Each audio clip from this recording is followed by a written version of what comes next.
Hi everyone, hope you're all well. So it's important to remind ourselves of why we do the things the way we're doing them every few months when it comes to language acquisition. This helps us stay on track and it helps us assess how we're doing. The aspect of language acquisition that I want to review today is how long it takes to gain full fluency in French.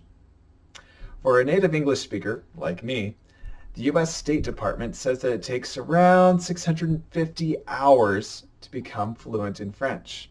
For those of you who also speak Spanish, it takes even less time because French and Spanish share a lot of grammar and have many common root words from their common ancestor, Latin. Something to keep in mind, though, is that a person does not experience a linear progression during those 650 hours. There are periods of what feels like exponential growth and other periods that feel like plateaus. Part of that is due to how we progress through the different stages of fluency. The first stage of fluency growth is progressing from a complete beginner to a novice slow learner. This can take about 5 hours. Remember how much it felt like you were learning in the first week of class? During this stage, we learn very basic words and start to recognize words that are exactly or nearly exactly the same in our native language and the language that we're learning. The next stage of fluency growth is progressing from a novice low learner to a novice mid learner, and this can take about 10 hours. During this stage, we continue to learn simple words, but we also learn some adjectives to describe those words. So now we're working in short phrases. And we even start to learn a few action words, verbs, during this stage. And learning still feels pretty rapid, pretty exponential at this point.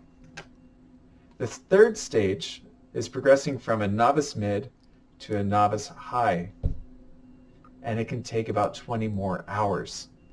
This is the stage where actions and phrases come together to make simple sentences. Progress may begin to feel like it's slowing at this point, partly because a person is becoming more aware of how much they don't know.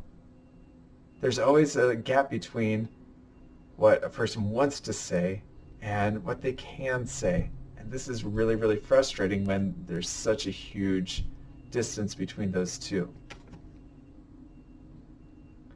The fourth stage is progressing from a novice high learner to an intermediate low, and it takes about 40 more hours, and we're at a total of 75 hours of French input, specifically comprehensible input, and we'll talk about that again next week.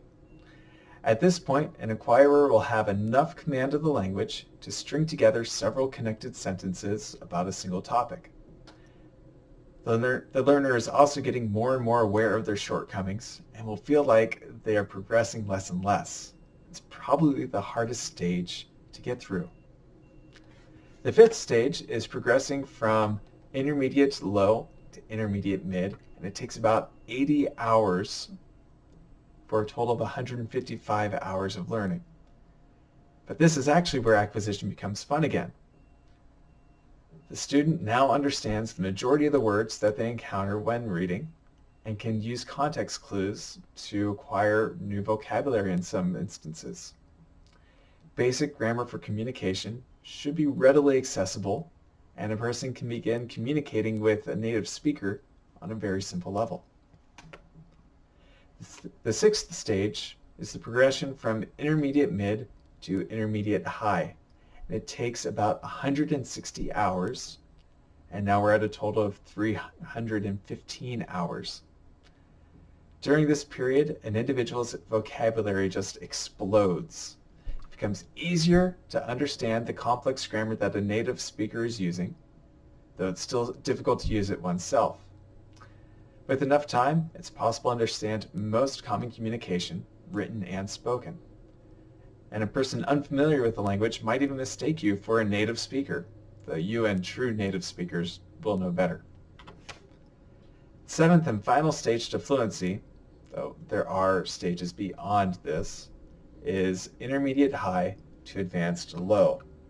And it takes about 320 hours for a total of 635 to 650 hours of comprehensible input. Now, a language acquirer can use moderately complex grammar with little difficulty and talk at least superficially about most topics while acquiring new vocabulary on the fly. Does this person speak perfectly? No. Can they pass as a native speaker? No. Could they live and function in a language where the target language is the dominant language? Oh yeah, easily. For a recap, it takes a large commitment of time for a native English speaker, like me, to become fluent in French. Progressing from one stage to the next takes more and more time. However, the amount of time to commit is manageable. Fluency could be reached in a year without needing to move to France if a person is able to commit 2 hours a day. It takes less than 2 years with only an hour a day. The key is consistency. I hope you found this helpful. Be sure to check here again next week when I talk more about comprehensible input and how to make daily language acquisition consistent. Bye!